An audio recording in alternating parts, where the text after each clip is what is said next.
Hello friends, welcome to the class of Business Studies. Today we will learn the final portion of the chapter Nature and Purpose of Business. दोस्तों, जैसा कि हम लोग पहले दो classes में cover कर लिया है हमने, अब हम इस क्लास में उस चैप्टर का जो फाइनल पोर्शन है, ठीक है, यानी नेचर एंड पर्पस जो आपका पहला चैप्टर है उसका हम लोग थर्ड पार्ट हम लोग यहाँ पे कवर करेंगे। ठीक है, तो आइए समझते हैं, डेप्थ स्टडी करते हैं। ठीक है, और एक बात आप ध्यान में रखें, साथ ही साथ आप लोगों को NCERT की जो बुक्स हैं वो जरूर स्टडी करें, उससे आपका कॉन्सेप्ट इस पे और भी क्लियर होगा। फाइन, सो एक बार रिकॉल करते हैं पहले कि हमने फर्स्ट दो क्लासेस में क्या पढ़ा। फर्स्ट क्लास हमने पढ़ा बिजनेस के ऊपर कि बिजनेस क्या है, what is business and it's characteristics. फिर हमने पढ़ा कि जो डिफरेंशिएट करना है हमें बिजनेस, प्रोफेशन और एम्प्लॉयमेंट में, वो हमने डिफरेंशिएट किया। ठीक है, फिर हमने पढ़ा ट्रेड के ऊपर भी कि ठीक है, बिजनेस है, ट्रेड है, कॉमर्स है, इनका क्या है एप्लीकेशन। ठीक है, और अब हम आते हैं ऑब्जेक्टिव ऑफ बिजनेस। यहां हम दो मेजर टॉपिक्स को कवर करेंगे। ठीक है, the first topic is objective of business, whereas the second topic is business risk, जहां पे हम nature and causes of business risk को भी कवर करेंगे। ठीक है, सो आइए स्टार्ट करते हैं one by one. First topic objective of business. ठीक है, ध्यान दे दोस्तों एक चीज, यहां पे बिजनेस हमने पढ़ा, ठीक है, कि भाई बिजनेस क्या होता है, बिजनेस हम करते हैं, ठीक है, बिजनेस के क्या कैरेक्टरिस्टिक्स हैं, क्या इसके रूल्स रेगुलेशन, सब कुछ हमने पढ़ा, क्या क्या रिक्वायरमेंट है। फाइन, अब जो मोस्ट इंपॉर्टेंट पार्ट है बिजनेस का वो है ऑब्जेक्टिव ऑफ बिजनेस, यानी कि हम बिजनेस क्यों करते हैं। एक जो हमने पहले भी आप लोगों को बताया, the main motto is profit earning, that's okay, पर क्या यही this is the only motto of doing business? No, this is not the only motto of doing business. इसके अलावा बिजनेस के बहुत सारे ऑब्जेक्टिव हैं जो हम वन बाय वन करके पढ़ेंगे और डिटेल में उसको समझेंगे भी। सो चलिए देखते हैं क्या है। फर्स्ट ऑब्जेक्टिव हमारा है मार्केट स्टैंडिंग। ये इस टर्म से हम क्या समझते हैं? What do we understand by the term market standing of a business? इसका मतलब ये होता है कि आप अपने कॉम्पिटिटर की तुलना में कहां खड़े हैं। ठीक है, यानी कि किसी भी चीज के आप बिजनेस में हैं, सपोज आप बिस्किट अगर बना रहे हैं, ठीक है, तो बिस्किट की बहुत सारी कंपनी है, पार्ले जी है, ब्रिटानिया है, बिस फार्म है, और भी बहुत सारी कंपनीज हैं, ठीक है, पतंजलि भी है। तो उसमें कोई भी फर्म अपने आप को ये कंपेयर करता है कि हम दूसरे फर्म की तुलना में किस प्लेस पे खड़े हैं। इस सिचुएशन को हम बोलते हैं market standing of a business firm. ठीक है, किसी छोटा दुकानदार है, सपोज कीजिए आपने एक छोटी कोई मेडिकल शॉप आपने ओपन किया, आपके बगल में और कौन कौन से मेडिकल शॉप वाले हैं, उनकी क्या है मार्केट की पोजीशन, मार्केट का उनका कैपिटल क्या है, क्या उनकी स्टैंडिंग है, और उसके कंपैरिजन में आप कहां खड़े हैं। तो ये मार्केट स्टैंडिंग पोर्शन को इस तरह हम बहुत ही आसान तरह से समझ सकते हैं। ठीक है, यानी जब भी हम इसको इन रिलेशन टू कंपटीशन देखेंगे, हम समझ जाएंगे मार्केट स्टैंडिंग में हम कहां हैं या मेरा फर्म कहां पे खड़ा है। फाइन, क्लियर हुआ मार्केट स्टैंडिंग। नेक्स्ट आते हैं इनोवेशन। इनोवेशन क्या है? जब भी मैं टर्म यूज करता हूं इनोवेशन, आप कभी ये ना समझे कि बहुत बड़ा कोई आविष्कार की बात हो रही है। No, it's simply the change in method and the change of idea in what you are doing. जैसे बहुत ही आसान तरीके में आप लोगों को समझाता हूं। पहले जब हम लोग स्कूल्स में पढ़ाते थे तो हम क्या करते थे, ब्लैक बोर्ड होता था, चौक होता था, हम बच्चों को पढ़ाते हैं, ठीक है, पर जब से कोरोना आया we have to change the method of learning. हम ब्लैक बोर्ड से ऑनलाइन मोड पे आए। हम क्या किए, ब्लैक बोर्ड या से व्हाइट बोर्ड, किसी से भी हम क्या हुए, वहां से हम चेंज किए, हमने अपने आइडियाज को इनोवेट किया, हमने न्यू मेथड को एडॉप्ट किया। So adaptability is also comes under innovation.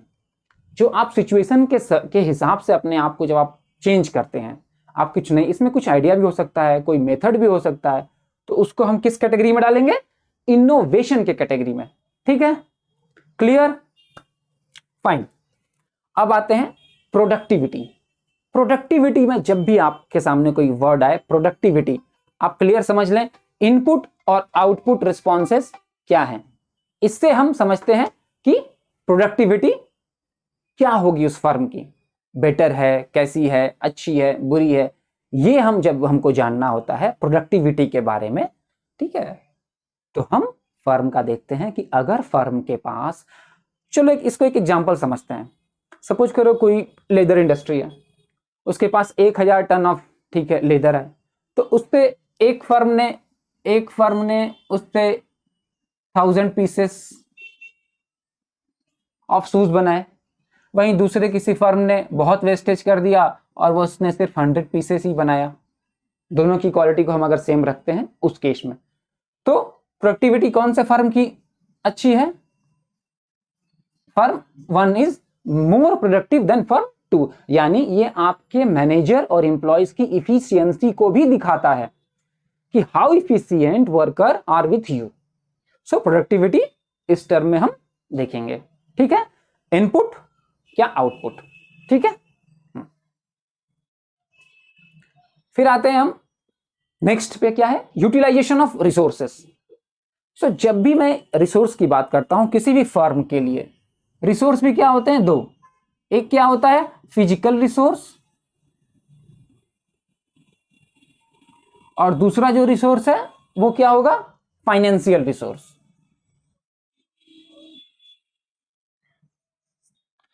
तो फिजिकल रिसोर्स में क्या होगा? जैसे कि प्लांट जो है हमारा है, ठीक है, मशीनरीज हैं, ये हमारे क्या होंगे? फिजिकल रिसोर्स में। फाइनेंशियल क्या होगा? फंड हमें कहां से आ रहा है, इंश्योरेंस है, फंड है, ये हमारे क्या है? फाइनेंशियल रिसोर्सेस ऑर्गेनाइजेशन के पास क्या है, ठीक है। सो यूटिलाइजेशन ऑफ रिसोर्स में 2 category, physical and financial resources. Fine, अब आते हैं नेक्स्ट टॉपिक, नेक्स्ट अपने पॉइंट पे। हमारा नेक्स्ट पॉइंट क्या है? Profit earning. The most important objective of business is profit earning, ठीक है। This is not the single objective but the most important objective of business is profit earning, right. Profit earning क्यों जरूरी है? हम सब जानते हैं, अगर कोई बिजनेस फर्म या इंडिविजुअल अपने काम से यानी अपने बिजनेस से प्रॉफिट नहीं कमा रहा है, वो बिजनेस को एक्सपेंड कैसे करेगा? एक्सपेंड नहीं करेगा तो फिर देखिए आगे आता है सोशल रिस्पॉन्सिबिलिटी है बिजनेस की, वो कैसे पूरा करेगा? बिजनेस में नई आइडिया कैसे आएंगे, नए मेथड कैसे आएंगे, इनोवेटिव जो तरीके हैं बिजनेस में वो कैसे आएंगे? सो प्रॉफिट नहीं होने से बिजनेस जो आपका स्टक हो जाएगा and with the time automatically it will be closed. So एक चीज हमेशा ध्यान रखें कि जब कभी बात हो बिजनेस की, सो मोटो जो मेन है वो क्या है? Profit earning. This is the most important motto of any business. Clear? क्यों जरूरी है मैंने आपको भी बताया, ठीक है। एक चीज ध्यान दें, ये जो हमारे टॉपिक्स हैं, ठीक है, ये जो बिजनेस के हैं, ये हमने अभी कितने टॉपिक कंटेंट्स पढ़े? 5 हमारे पॉइंट है, ठीक है। और इसके बाद के जो 4 पॉइंट्स हैं ये हमारे सोशल में आते हैं, ठीक है। ये क्या है? सोशल फैक्टर्स हैं। अगर इन फैक्टर्स को हम इकोनॉमिक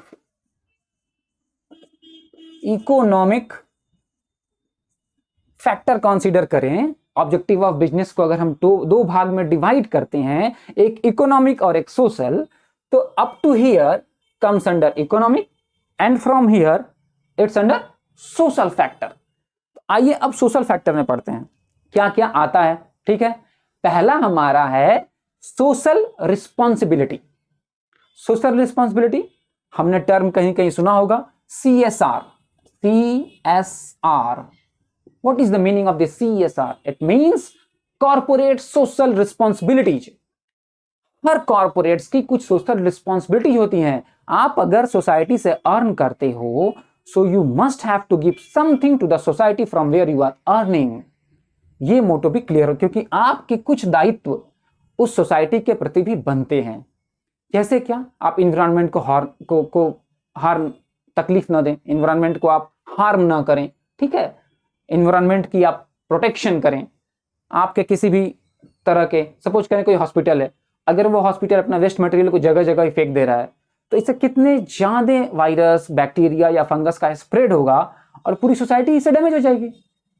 सो उस ऑर्गेनाइजेशन के क्या है, कुछ सोशल रिस्पॉन्सिबिलिटी है, क्या कि आप अपने वेस्ट मटेरियल को सही जगह पे फेंकेंगे जहां उसकी जगह बनती है। So that's the main important thing. इसके अलावा क्या है, कुछ बहुत तरह के कॉर्पोरेट्स ने एनजीओ बना रखे हैं, जिसे सोसाइटी में कुछ मेडिकल रिलेटेड वर्क होते हैं, कुछ एजुकेशन रिलेटेड वर्क होते हैं, कुछ गरीबों को खाना खिलाना है, फीडिंग से संबंधित काम हुए। तो बहुत तरह की सोशल रिस्पॉन्सिबिलिटी बहुत तरह के ऑर्गेनाइजेशन करते हैं अपने अपने लेबल्स और अपने अपने फर्म के इनकम या प्रॉफिट के हिसाब से, राइट। पर हर ऑर्गेनाइजेशन के पास ही ये ऑब्जेक्टिव मस्ट है, सोशल रिस्पॉन्सिबिलिटी तो होनी ही चाहिए। फाइन, अब आते हैं नेक्स्ट पॉइंट पे। What is the next point? Next point is welfare of employees. भैया जो आपको कमा के दे रहा है, आप अगर उसकी वेलफेयर की नहीं सोचेंगे तो अल्टीमेटली वो एम्प्लॉय आपसे धीरे धीरे धीरे धीरे डिस्टेंट होने लगेगा, दूर होने लगेगा। और फिर अगर एम्प्लॉय आपका अपने आप को कंपनी का ना समझे तो फिर कंपनी ऑटोमेटिकली प्रॉफिट से वो नो प्रॉफिट या फिर लॉस में भी चली जाती है। सो जो एम्प्लॉय का केयर होता है वो हर ऑर्गेनाइजेशन को करना चाहिए। कैसे?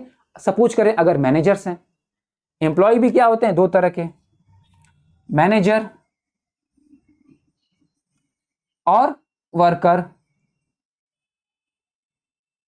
मैनेजर और वर्कर, मैनेजर हैं तो इनके लिए क्या करना होगा, कंपनी को time to time motivational videos बनाने होंगे, इनको मोटिवेट करते रहना होगा, इनके मोटिवेशन के लिए प्रोग्राम अरेंज करना होगा, ट्रेनिंग अरेंज करना होगा, ठीक है।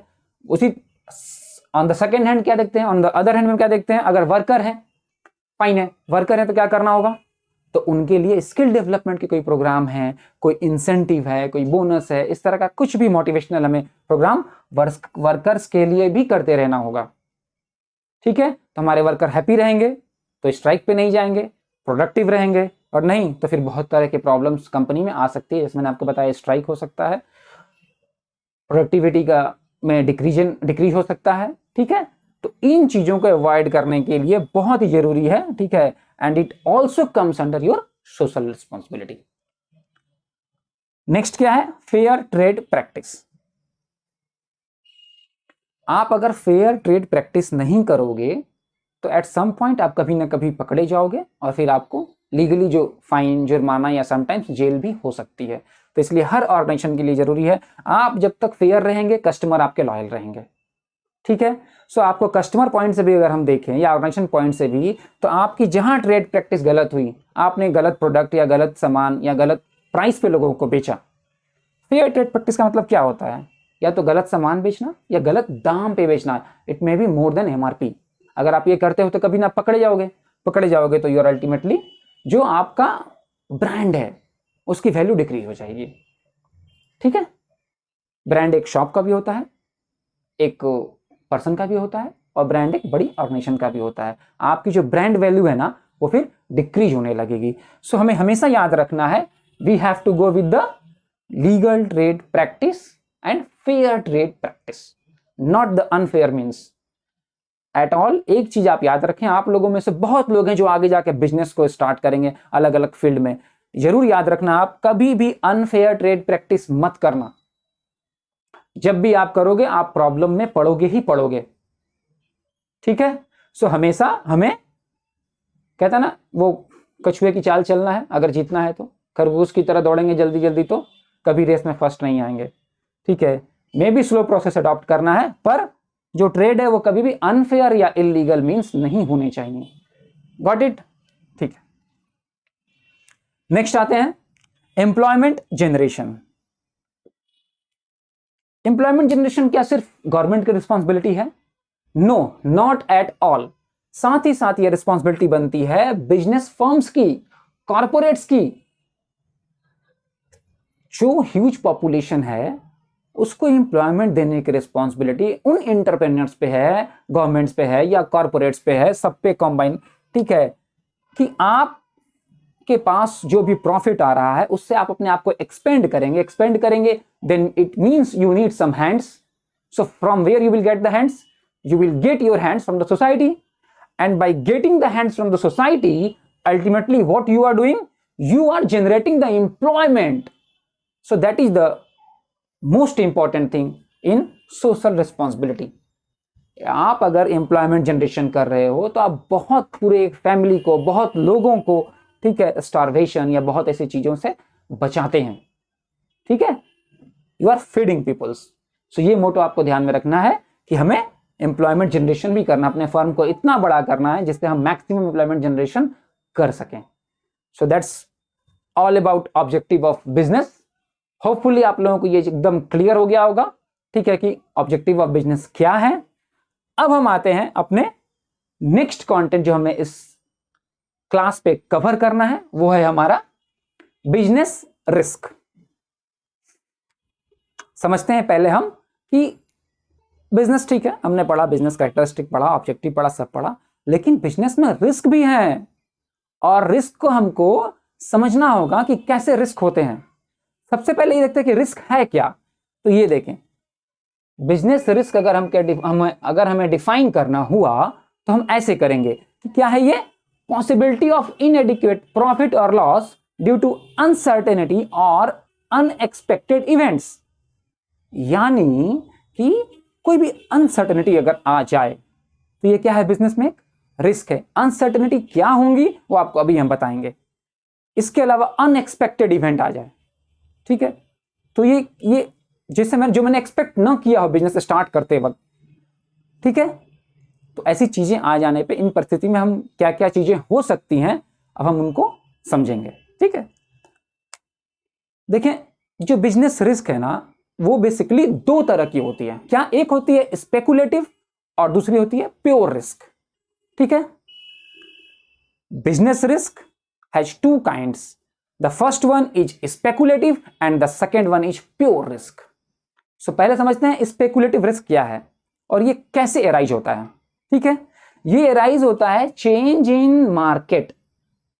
अगर मार्केट में चेंज हुआ, मार्केट कंडीशन में क्या, डिमांड में चेंज आ गया, मार्केट के सप्लाई में चेंज हो गया, आपने एक प्रोडक्ट बनाया, ठीक है, सपोज करें आपने इस साल प्लान किया, अभी रेनी सीजन है, आपने प्लान किया बहुत सारे मैं रेनकोट या अम्ब्रेलास बना दूं, पर सडनली रेन नहीं हुई या बहुत कम हुई, तो आपके सारे प्रोडक्ट्स क्या हुए, स्टॉक में रह गए। ये क्या है, अनसर्टेनिटी। आपने एक प्रेडिक्शन किया बट आप जो प्रेडिक्शन थी आपकी वो फेल हो गई, जो कि नॉर्मल कोई भी करेगा भाई, रेनी सीजन आ रहा है, सपोज कर आप, और रेन उतनी नहीं पड़ी जितनी एक्सपेक्टेड थी, तो आपके प्रोडक्ट्स क्या हो गए, ठीक है, अब एक साल के लिए होल्ड पे चलेगा। अगर खराब होने वाले हैं तो वो खराब ही हो जाएंगे, और बच गए तो ठीक है, नेक्स्ट ईयर आप फिर ट्राई कर लेना। तो ये ऐसे सिचुएशंस को हम क्या बोलते हैं कि ये होता है सिचुएशन हमारा स्पेकुलेटिव रिस्क, कि इसका हम स्पेकुलेशन कुछ हम कर सकते हैं, क्या है ये, ठीक है। इस केस में होता क्या है, आपने छाता तो बहुत सारे बना लिए, रेनकोट भी बना लिया, अगर बारिश जम के हो गई तो आप क्या करोगे, गेन करोगे, फिर आपके सारे प्रोडक्ट्स निकल जाएंगे और आपको अच्छे दाम भी मिलेंगे। ये क्या हुआ हमारा, इस केस में क्या हुआ, गेन हुआ, ठीक है। अगर नहीं हुई, बहुत कम हुई, बहुत कम लोगों को जरूरत पड़ी रेनकोट या छाता खरीदने की, तो उस केस में क्या होगा आपको, फिर लॉस, प्रोडक्ट ही नहीं निकलेंगे तो फिर लॉस होगा। क्लियर, यानी आइदर गेन और लॉस की सिचुएशन बनी रहती है स्पेकुलेटिव रिस्क के केस में। जबकि दूसरी तरफ जब हम आते हैं प्योर रिस्क की तरफ, तो प्योर रिस्क में ऐसा सिचुएशन नहीं है। इस केस में क्या होगा, या तो लॉस होगा या लॉस नहीं होगा। कैसे, अब उसको समझते हैं। देखिए, प्योर रिस्क जो है ना, वो कैसे एराइज होता है, वो कहीं मान लीजिए कोई फैक्ट्री है, आउटलेट है, शॉप है, कोई कुछ भी है इस तरह का दुकान, शॉपिंग मॉल, कुछ भी, अगर उसमें चोरी हो जाए, आग लग जाए या वर्कर्स का स्ट्राइक हो जाए, तो उस केस में क्या होगा, अगर आग लग गया तो क्या होगा, आपका लॉस होगा, और नहीं लगा तो कोई प्रॉफिट तो हो नहीं रहा है, आपकी बिजनेस जैसे चल रही थी वैसे ही चल रही है, प्रॉफिट तो हो नहीं रहा है मेरे को इसमें, हाँ, पर लॉस नहीं हो रहा है। तो इसी तरह अगर चोरी हो गई तो, अगर नहीं हुई तो कि प्रॉफिट तो होगा नहीं, पर अगर हो गई तो लॉस जरूर हो जाएगा। यानी आइदर हमें लॉस होगा या नो लॉस होगा, प्रॉफिट की कोई संभावना नहीं है प्योर रिस्क के केस में, ठीक है। आप याद रखें, एग्जाम में भी बहुत क्वेश्चन आते हैं इससे कि what is speculative risk and pure risk. जो मेजर डिफरेंस है वो हम याद रखेंगे, ये है हमारा स्पेकुलेटिव के केस में गेन और लॉस दोनों, वेयर एज प्योर के केस में लॉस या नो लॉस, गेन की कोई संभावना नहीं है। फाइन, हम समझ गए बिजनेस रिस्क को। अब आते हैं अगले टॉपिक पे, इसी से संबंधित है, वो क्या है, नेचर ऑफ बिजनेस रिस्क। ठीक है, नेचर ऑफ बिजनेस रिस्क, क्या क्या नेचर है बिजनेस रिस्क के, अब हम उनको वन बाय वन समझेंगे। देखिए पहला है, जैसे हमने इसके डिफिनीशन में ही पढ़ा था कि अराइज ड्यू टू अनसर्टेनिटी, यानी जिसके बारे में आप श्योर न हो। अनसर्टेनिटी क्या होती है, किसी सिचुएशन से जब हम श्योर नहीं होते हैं, यानी उसको हम अनएवॉइडेबल सर्कमस्टेंसेस भी कहते हैं। ठीक है, फिर है हमारा क्या, essential part of every business. देखें ये जो रिस्क है ना, इस रिस्क को हम अवॉइड नहीं कर सकते हैं। अगर हम बिजनेस स्टार्ट कर रहे हैं, कोई भी कंपनी वो रिस्क को साथ में लेके ही स्टार्ट करती है, क्योंकि ये चीजें होती रहती हैं। आपके साथ ना हो तो बहुत ही अच्छा है, ठीक है, और बहुत लोगों के साथ नहीं होता है, पर इन रिस्क को हमें कैलकुलेट करते हुए ही बिजनेस स्टार्ट करना होता है। ठीक है, so these all comes under business risk. क्या है कि रिस्क जो होता है ना वो इसेंशियल पार्ट है, ये हम मान के ही चलेंगे। कोई भी अगर नए बच्चे हैं जो अभी क्लास 11 में पढ़ रहे हैं, आगे जाके एंटरप्रेन्योर बनेंगे, बिजनेस स्टार्ट करेंगे या अपनी पहले के बिजनेस है उसको रन करेंगे, तो ये चीजें ध्यान में रखेंगे कि रिस्क तो बिजनेस का इसेंशियल पार्ट है। इसका मतलब आप इसको बिजनेस से अलग नहीं कर सकते हो। You can not differentiate risk from the business. Is it okay? Now the next, degree of risk depends on nature and size of business. यानी कि जो डिग्री ऑफ रिस्क है, यानी रिस्क कितना होगा, ये डिपेंड करेगा आपके बिजनेस के साइज पे। जितना बड़ा बिजनेस उतना बड़ा रिस्क। ठीक है, और पता है मोर रिस्क होता है तो मोर गेन होता है। ठीक है, अगले कंटेंट में हमारे वही है कि प्रॉफिट यानी gain is reward for risk taking. जो भी आप रिस्क ले रहे हो, प्रॉफिट क्या है, उसी का तो रिवार्ड है। कहते हैं ना, high risk high gain, no risk no gain no profit. So हमारा लास्ट टॉपिक, लास्ट जो पॉइंट था इसमें नेचर में, वो क्या है, प्रॉफिट जो है वो क्या है, रिस्क का रिवार्ड है। कहते हैं ना, भाग्य भी वीरों का साथ देता है। सो आप रिस्क लोगे, ठीक है, तो प्रॉफिट होगा। पर एक चीज जरूर याद रखना, रिस्क मस्ट बी कैलकुलेटिव। ठीक है, तो उससे आपके बचने के चांसेस ज्यादा हैं और प्रॉफिट अर्निंग के चांसेस भी मैक्सिमम होंगे। फाइन, अब आते हैं हम कॉजेज ऑफ रिस्क। क्या कारण है रिस्क के? ठीक है, कॉजेज देखिए बेसिकली 4 हैं इसमें। जैसे हमने पढ़ाया नेचर ना, नेचर भी 4 है, कॉजेज भी वैसे ही 4 है। ठीक है, क्या है ये 4 कॉजेज? पहला है नेचुरल कॉज रिस्क, जहां हमारा कोई बस नहीं चलता। क्या है, फ्लड आ गया, अर्थक्वेक आ गया, ठीक है, कहीं ड्रॉट हो गया, स्टार्वेशन, सूखा पड़ गया, ठीक है, ड्रॉट, तो इस केस में हम क्या कर सकते हैं? कुछ भी नहीं, ये तो नेचुरल कैलामिटीज हैं, ये तो भाई होनी ही है टाइम टू टाइम। ठीक है, पहले भी होती रही हैं और आगे भी होती रहेंगी। इसे ना मैं रोक पाऊंगा ना आप रोक पाओगे, ना ही कोई कितना ही बड़ा बिजनेसमैन हो वो भी नहीं रोक पाएंगे। ये नेचुरल कैलामिटीज हैं। इससे अगर आपको नुकसान हो गया, आपकी सपोज करो शॉप है किसी रिमोट एरिया में, फ्लड आ गई, सारा आपका प्रोडक्ट जो क्या वो बाढ़ की पानी में वो डूब गया, तो आपको लॉस हुआ। अर्थक्वेक आ गया तो फिर कहीं भी हो आपका बहुत बड़ा नुकसान हो सकता है, that you can also imagine. ठीक है, हमने देखा भी था 2-3 साल पहले अर्थक्वेक लगातार आते रहे, पर किसी को उतना हार्म नहीं हुआ। ठीक है, क्योंकि रिक्टर स्केल पे उसका जो मैग्नीट्यूड था वो थोड़ा कम था। अगर ज्यादा मैग्नीट्यूड का अर्थक्वेक आता है तो डेफिनेटली किसी भी बिजनेस को ये नुकसान पहुंचाता है। पर हमारी ऊपर वाले से यही रहेगी इच्छा, भगवान ये चीजें न आए। ठीक है, but we have to consider it also. इसके बाद क्या होता है, ह्यूमन कॉज मोस्ट इंपॉर्टेंट है और ये भी अनएवॉइडेबल ही है।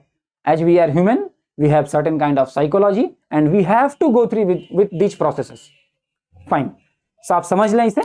हम अगर समझ लेंगे तो हमें इसे हैंडल करने में आसानी होगी, इसीलिए हम इन चीजों को पढ़ते हैं। ठीक है, ताकि कभी सिचुएशन को फेस करें तो हम समझें ये कैसी सिचुएशन हमारे पास आई है और what are the remedies for this these kind of problems आते हैं। ठीक है, अब देखें ह्यूमन जो कॉज है रिस्क वो क्या होता है? केयरलेसनेस। भाई एम्प्लॉय है, लापरवाह हो गया, फैक्ट्री में, ठीक है, स्विच बंद करना भूल गए, कुछ बंद करना भूल गए, जिससे कि डैमेज हो गया, प्रोडक्ट डैमेज हो गए, ठीक है, या बहुत सारा बिल आने लगा, XYZ। इस तरह की बहुत ही प्रॉब्लम है जो एम्प्लॉय केयरलेसनेस से आ सकती है। ठीक है, राइट है, दंगे लग गए, कोई इसका भी नहीं है, आपको फिर घाटा होंगे, जितना दिन बंद रहे, जितना दिन प्रॉब्लम रहे, आप बिजनेस में नुकसान आपको होता रहेगा। स्ट्राइक है, वर्कर स्ट्राइक कर दें या पॉलिटिकल पार्टीज स्ट्राइक कर दें, XYZ कुछ भी, ठीक है, तो ये भी क्या है सारे, उस केस में भी आपको फिर लॉस ही होगा, ये भी रिस्क ही है। स्ट्राइक होना तो कोई गेन की बात है नहीं, तो रिस्क ही है। थर्ड हमारा क्या है इसमें? इकोनॉमिक। इकोनॉमिक क्या होता है? इस केस में क्या आते हैं? कंपटीशन। इसमें जो रिस्क है ये कुछ हद तक बिजनेस के जो ओनर हैं या जो बिजनेस चलाने वाले उन पे भी डिपेंड करता है। आप अपने कॉम्पिटिटर, आपका कॉम्पिटिटर सपोज करें बहुत ही अच्छा प्रोडक्ट लेके आ गया या आपसे कम प्राइस में लेके आ गया, तो उस केस में फिर आपको सर्वाइव करने के लिए अपनी पॉलिसी बदलनी होगी। But this is also a risk. So risk from the competitor, ये जो रिस्क जो कंपटीशन से अराइज हो। इसके अलावा गवर्नमेंट पॉलिसी, अभी एक गवर्नमेंट की पॉलिसी है जिस पे आप काम कर रहे हो and you are getting benefited with this policy. Suddenly क्या होता है कि गवर्नमेंट की पॉलिसी बदल जाती है और जो आपके फर्म को सूट नहीं करती है, ये भी आपके लिए एक रिस्क है। ठीक है, जैसे बहुत सारे फर्म्स को गवर्नमेंट की नई पॉलिसी आई, सूट की, बहुत सारे को नहीं की, GST आया, नया टैक्सेशन सिस्टम ही आ गया, तो डिपेंड करता है, जो लोग अडॉप्ट कर गए उनको सूट कर गई, जो अडॉप्ट नहीं कर पाए उनको सूट नहीं की। तो गवर्नमेंट पॉलिसी का भी एक मेजर रोल होता है। टेक्नोलॉजी है, अगेन मोस्ट इंपॉर्टेंट थिंग है ये भी, कि अगर कोई टेक्नोलॉजिकल डेवलपमेंट हो रहा है आपके बिजनेस के सेक्टर में, so you have to adopt these changes, otherwise you will be lagged behind. ठीक है, आप फिर उस केस में क्या होगे? टेक्निकली बिहाइंड हो जाओगे। तो ये भी एक आपके लिए रिस्क है। फाइन, आप सपोज करें, आपको याद होगा कि जब मोबाइल आया था उसी दौर में एक इलेक्ट्रॉनिक डिवाइस आया था, पेजर, जो लोग यहाँ बेल्ट में लगा के पेजर रखते थे। अगर किसी कंपनी ने इसका मेजर प्रोडक्शन कर दिया और इसका ड्यूरेशन बहुत शॉर्ट टाइम था, सिर्फ मैसेज, टेक्स्ट मैसेज भेजने के काम आता था, हम लोग उसको पेजर कहते हैं। ठीक है, पर टाइम के साथ क्या हुआ, ये मार्केट से गायब भी हो गया, इसकी टेक्नोलॉजी ही खत्म, क्योंकि मोबाइल में ही सारी चीज़ आ गया। टच स्क्रीन मोबाइल फ़ोन आ गए, उसमें सारे मैसेज होने लगे, पेजर का जो काम था काम ही खत्म। The same thing with the typewriter. Remington Rand बहुत ही फेमस कंपनी थी, लोगों को लाइन लगा के लेना पड़ता था टाइपराइटर, पर विद द टाइम क्या हुआ, कंप्यूटर आ गया और सारे काम करने लगा। टाइपराइटर का कॉन्सेप्ट ही धीरे धीरे खत्म। अब आप कोर्ट में जाओगे कहीं तो कुछ लोग टाइप करते मिल जाएंगे, अदरवाइज कंप्यूटर तो सारे काम करता है। सो टेक्नोलॉजिकल जो एडॉप्टेशन है ना, क्या हुआ, उस रेमिंगटन रेंड कंपनी ने अपने आप को टेक्निकली डेवलप नहीं किया, अपने को डाइवर्सिफाई नहीं किया, सो लेफ्ट बिहाइंड, उसी टाइपराइटर के साथ ही वो रह गया। आज के डेट में कौन खरीदता है टाइपराइटर? ना मैं ना आप। कंप्यूटर से ही जब सारे काम हो जाएंगे भाई, तो टाइपराइटर क्यों खरीदें?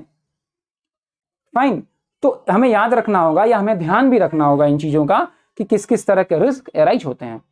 और इन सब के अलावा अगर कोई रिस्क बच जाता है तो उसको हम क्या करते हैं, अदर्स में डाल देते हैं, जिसमें मोस्ट इंपॉर्टेंट क्या है, पॉलिटिकल और मैकेनिकल। सपोज करें कोई मशीन है, मशीन फेल कर गई आपके ऑर्गेनाइजेशन में, तो ये क्या है, अदर तरह का रिस्क है।